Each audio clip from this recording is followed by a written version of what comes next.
I'm Olaogun by name, a youth advocate in Nigerian and a fellow of the Canvassity Pan-African Youth Democracy Fellowship. Today, the world celebrates the International Day of Youth. For youth in other continents or countries of the world, it may be a day of euphoria. But for youth in Africa, I think it's a day of sober reflection. Critically examining the trends in Africa's economic and political structure in the last decade, young people in Africa continue to suffer the consequences of systemic failure caused by poor leadership style when compared with youth in other countries of the world. However, the status quo seems unchanged because of the docility of youth cluster in demand for equitable and just society for all.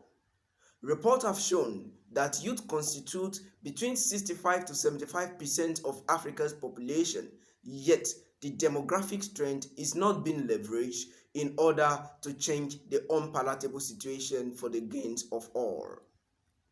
Young people suffer most of the problems confronting Africa, ranging from unemployment to insecurity to poor education system, poor infrastructures, socio-political crisis, unlawful detention, extrajudicial killings, and a host of others.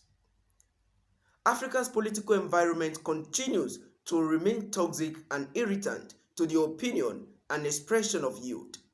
The economic space also devours the economic initiatives of young people due to policies of government that seems unpalatable to small, medium-scale enterprises. How can a continent achieve meaningful progress without due attention to its working population, whose majority are unemployed? The rise in terrorism in Africa is absolutely not far from unemployment or poor education brought about by poor leadership across all political levels. This year's theme for International Youth Day, Youth Engagement for Global Action, is timely and instructive and must not in any way go in way of annual ritual, which is always unprofitable to all. Serious attention should be given to youth initiatives in order for Africa to progress.